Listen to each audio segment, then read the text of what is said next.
Hello guys, here Vinay Sharma, you are watching ultra classes. आज हम लोग न्यूरल कंट्रोल एंड कोऑर्डिनेशन, जो कि ह्यूमन फिजियोलॉजी चल रहा था ना हमारा, उसका पार्ट 2 लेके आए हैं। ठीक है, इसमें हम लोग बहुत सी बेसिक चीज़ों के बारे में बात करने वाले हैं कुछ, जिनमें, और ये बहुत छोटी सी क्लास होने वाली है आपके, बस इतना ही करना है हमें। तो नोट्स आपके लिए बना दिए हमने ऑलरेडी। ठीक है, चलो स्टार्ट करते हैं। जैसे कि neural and control and coordination में पहले पार्ट में हम जान चुके थे कोऑर्डिनेशन का मतलब क्या है और न्यूरल कंट्रोल का मतलब क्या है। हमने बहुत बारीकी से बात करी थी और हमने क्या किया था, न्यूरॉन का स्ट्रक्चर जाना था डिटेल में। यही किया था ना लास्ट क्लास में। जैसे कि आपका न्यूरॉन का स्ट्रक्चर कुछ ऐसे करके बनाया था हमने, ऐसे करके कुछ स्ट्रक्चर बनाया था हमने इसका। इसमें हमने देखा था बहुत सारे पार्ट होते हैं। ठीक है, बहुत सारी लेवलिंग करी थी हमने, ये जैसे कि सेल बॉडी, डेंड्राइट्स वगैरह वगैरह। ऐसे आपका एक्सन हो गया, ये आपका क्या हो गया, साइनेप्टिक नर्व हो गया, साइनेप्टिक नर्व, ये साइनप्स वगैरह है ना। तो ये सारी चीज़ें देखी थी हमने। अगर आपको नहीं आता है तो ये चीज़ आप इसका पार्ट 1 देख लीजिए। ठीक है, तो आज हम लोग आगे पढ़ने वाले हैं कि सब बोलते हैं न्यूरॉन, बट न्यूरॉन। ठीक है, मैं आपसे एक क्वेश्चन पूछता हूँ कि न्यूरल टिश्यू क्या होता है। न्यूरॉन और न्यूरल टिश्यू में क्या अंतर है।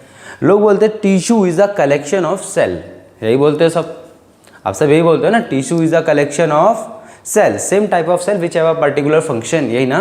ठीक है, तो क्या न्यूरल टिश्यू भी सिर्फ न्यूरॉन का कलेक्शन है? नहीं, न्यूरल टिश्यू के अंदर क्या क्या पाया जाता है। आपका एक न्यूरॉन पाया जाता है, एक पाया जाता है न्यूरोग्लिया। ठीक है, अब देखो न्यूरॉन तो सबको पता है आपको कि क्या होता है, कि जो कि हम कोई भी चीज़ देते हैं तो वो उसका इन्फॉर्मेशन ब्रेन तक पहुंचाता है। ठीक है, ब्रेन के अंदर बहुत सारे न्यूरॉन्स होते हैं, डिफरेंट पार्ट्स पे क्या करता है, ये इन्फॉर्मेशन पहुंचाता है। कुल मिला के हम ये बोल सकते हैं कि इन्फॉर्मेशन मैसेंजर की तरह काम करते हैं। ठीक है, तो यहाँ पे हम एक पॉइंट बोल सकते हैं, न्यूरॉन्स आर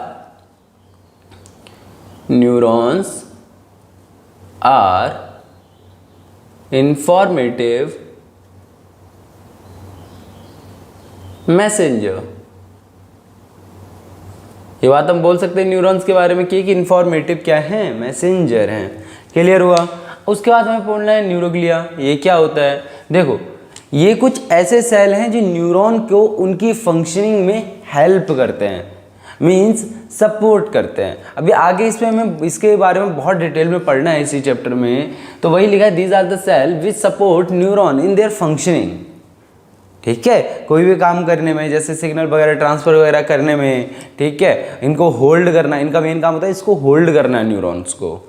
ठीक है, इन सब में इसका काम होता है। फॉर एग्जांपल हमने इसका नाम दिया था, जैसे स्कैवेन सेल, ठीक है, ओलिगोडेंड्रोसाइट्स। अब आप लोगों को ये नाम तो नहीं पता होगा, इसीलिए एटसेट्रा लिख दिया हमने, ज़्यादा नाम लिखे नहीं यहाँ पे। ठीक है, क्योंकि आगे इस चैप्टर में पढ़ना ही है आपको। मेन है आपका स्कैवेन सेल, इसके बारे में लास्ट क्लास में हमने आपको पढ़ाया था, याद नहीं है? देखो यार, यहाँ पे जो ऐसे करके हमने लपेटे तो कुछ रैप किया था, ऐसे ऐसे करके। ये करेगा क्या, अब ये दिखावे के लिए तो लगाया नहीं है। ये यहाँ से इलेक्ट्रिकल सिग्नल जाता है, क्योंकि बताया क्या था लास्ट क्लास में आपका, कि जैसे एक न्यूरॉन मान लो N1 ये है, इसका N2 न्यूरॉन ये है। ठीक है, इन दोनों के बीच में क्या है, ये साइनेप्स है। तो यहाँ ये आपका साइनेप्स होगा, तो यहाँ से एक फॉर्म सिग्नल आया आपका, केमिकल सिग्नल, फिर इसमें कन्वर्ट हो गया इलेक्ट्रिकल सिग्नल। अब ये न्यूरॉन 1 में इलेक्ट्रिक सिग्नल की फॉर्म में रहता है, फिर यहाँ पे केमिकल सिग्नल और फिर यहाँ पे इलेक्ट्रिकल सिग्नल, ऐसे काम चलता रहता था। तो जो इलेक्ट्रिकल सिग्नल है, इसको ट्रांसफ़र करने में इसका बहुत बड़ा रोल होता है, कि इसके चार्जेस कैसे ट्रांसफ़र किए जाएँ स्कैवेन सेल के। ठीक है, तो आपको समझ में आ गया होगा कि न्यूरोग्लिया क्या है, न्यूरॉन क्या है। देखो जो न्यूरोग्लिया है, ये एक टाइप का न्यूरोग्लिया है ना, तो देखो ये न्यूरॉन को हेल्प कर रहा है सिग्नल ट्रांसफर करने में, और इसको होल्ड करके भी रखा हुआ है। क्लियर हुआ कि इन दोनों का मतलब क्या होता है आपके पास। ठीक है, अब हम लोग आगे बात करते हैं टाइप्स ऑफ न्यूरॉन। न्यूरॉन कितने टाइप के होते हैं, है ना। तो उसमें देखो यूनिपोलर होता है, बाइपोलर होता है, मल्टीपोलर होता है और सूडो यूनिपोलर होता है। ये चार है, इन चारों के बारे में ही जानना है आज की क्लास में हमें। ठीक है, देखो यूनिपोलर क्या होता है। सबसे पहली बात, यूनिपोलर, ये पोलर वर्ड यहाँ पे ये क्या बताना चाह रहा है, यूनी, बाई, मल्टी, ये क्या बताना चाहता है। देखो ये कुछ भी नहीं, एक्सॉन और डेंड्राइट में रिलेशन बताना चाहता है। Axon, number of axon and dendrite के बेसिस पे, कि जितने ज़्यादा उनके नंबर होंगे, 2 एक्सॉन 3 एक्सॉन, उनके बेसिस पे हमने इनका क्या किया, क्लासिफिकेशन किया। अब देखो क्या है, यूनिपोलर नाम से पता चल रहा है, यूनी मतलब कोई एक ही होगा ना, तो यहाँ पे एक्सन डेंड्राइट में से कोई एक ही होता है, ठीक है, एक्सन या डेंड्राइट में से कोई एक ही होता है। अब आप खुद सोचो कि डेंड्राइट क्या करता है, सिग्नल लेता है। यहाँ पे हमने क्या बात करी थी, देखो ये रहा डेंड्राइट, ये सिग्नल रिसीव करता है और फिर ये एक्सन के थ्रू आगे मूव कर जाता है। अब इसमें एक ही चीज़ है तो क्या ये किसी काम का हो सकता है? अगर हम इसको एक्सॉन मान के चलेंगे तो ये सिग्नल लेगा कहाँ से? अगर हम इसको डेंड्राइट मान के चलें तो ये आगे इसका एक्सॉन वाला काम कौन करेगा? सोच के देखो, तो इसका कोई काम है?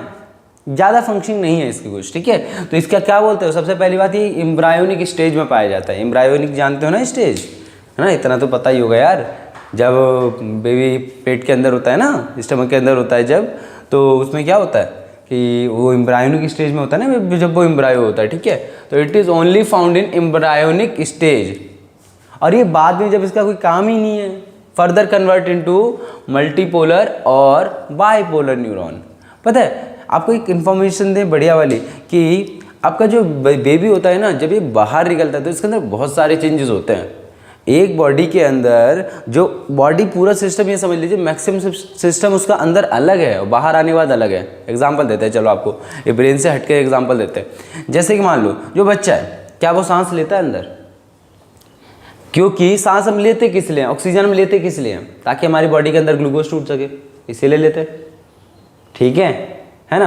अब उसे तो डायरेक्ट ग्लूकोज भी मिल रहा है भैया, तो वो करता है क्या है, उसका जो हार्ट का ये चैम्बर है ना, उसके जो लंग्स हैं वो इनएक्टिव होते हैं। हम लोग ऐसा ये 4 चैम्बर मान के चल रहे हैं, ठीक है ना, समझ में आ गया हुआ ये 4 चैम्बर, ठीक है।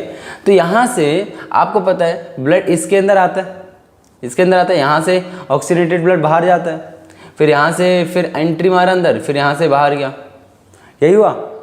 अब एक बात बताओ आप मुझे कि यहाँ से ब्लड इसमें जाने के बाद ये लंग्स में जा रहा है क्या? लंग्स में जा रहा है, तो इसमें लंग्स में जाने का फ़ायदा क्या है, जब उसके पास ऑक्सीजन ही नहीं है, पता है, तो लंग्स में नहीं जाता, ये डायरेक्ट यहाँ से यहाँ जाता है ब्लड। हार्ट के चैम्बर में देखो कितना डिफरेंस आ गया, होता है कि नहीं होता? लेकिन जब वो बच्चा बाहर आता है तो उसके लंग्स को एक्टिव होना पड़ता है, तो अलग फंक्शनिंग करते हैं, ठीक है। इसी तरीके से आपको ये समझ में आ गया। तो ये होता तो है एम्ब्रायोनिकल स्टेज में, बट इसका कोई भी काम नहीं है और आगे जाके मल्टीपोलर और बाइपोलर में बदल जाते हैं। क्लियर हो गया? चलो हम बात करते हैं बाइपोलर न्यूरॉन की। नाम से पता चला बाय मतलब कोई भी चीज़ होनी चाहिए, 2 होनी चाहिए बस। तो एक एक्सॉन दे दो, एक डेंड्राइट दे दो, बात खत्म यार। देखो it has 1 axon and 1 dendrite, कुछ ऐसा दिखता है इसका स्ट्रक्चर, राखी की तरह। हाँ, एक साइड डेंड्राइट है, एक साइड आपका क्या है, एक्सॉन।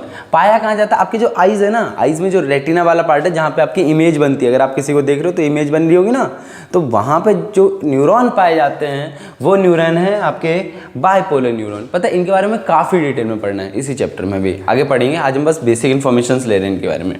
क्लियर हुआ? अब हमें क्या पढ़ना है अगला, मल्टीपोलर।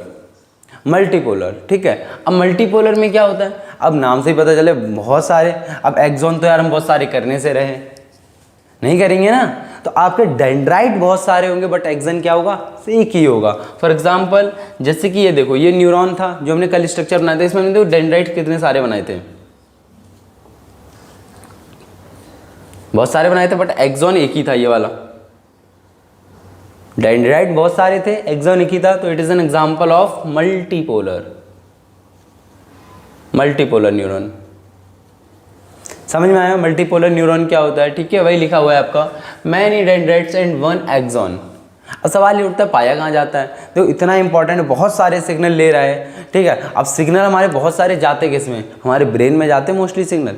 तो ये मल्टीपोलर आपका ब्रेन में पाया जाता है, ब्रेन, स्पाइनल कॉर्ड, इसका इसने मेजॉरिटी वाला पार्ट मल्टीपोलर कवर करके रखता है।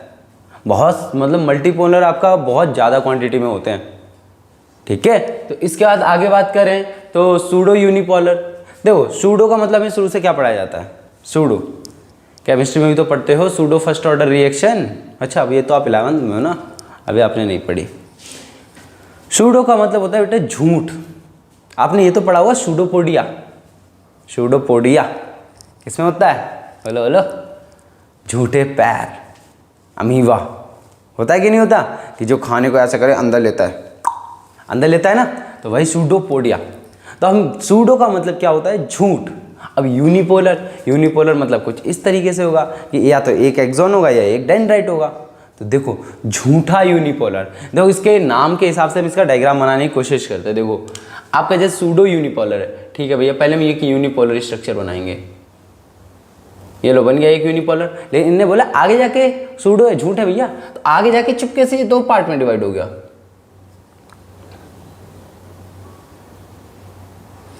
दो पार्ट में, तो एक एक्सॉन हो गया, एक डेंड्राइट हो गया। क्लियर हुआ? तो वही लिखा है, देखो ये रहा इसका डायग्राम। न्यूरॉन है one axon but further it split into two branches, दो ब्रांच में डिवाइड हो जाता है, one is dendrite and one is axon. Clear हुआ? और ये पाया कहाँ जाता है? ये पाया जाता है सेंसरी गैंग्लिया। अब बोलोगे सेंसरी गैंग्लिया क्या है, इतना खतरनाक नाम क्या है ना, इसको भी पढ़ेंगे हम फर्दर। इसमें ये मान के चलिए आपकी ये पेरिफेरल नर्वस सिस्टम के मतलब उसके पास पाया जाता है, ठीक है, पेरिफेरल नर्वस सिस्टम के पास पाया जाता है। अभी ज़्यादा कुछ नहीं बताएंगे सूडो यूनिपोलर के बारे में, नहीं तो आप लोग कंफ्यूज हो जाओगे, खतरनाक से नाम है इसमें, ठीक है ना। तो आगे पढ़ेंगे जैसे जैसे हम इनका फंक्शन पढ़ते जाएंगे, तो वो फुल्ली आज आपको ये सबके टाइप अच्छे से क्लियर हो गए होंगे, है ना, कि न्यूरल जो आपका न्यूरॉन्स है ये कितने टाइप के होते हैं, ठीक है ना। तो अब मिलते हैं जब तक अगले पार्ट में, पार्ट 3 में, तब तक आप लोग पढ़ते रहिए विद हैविंग अ स्माइल, ठीक है। Bye bye and see you again.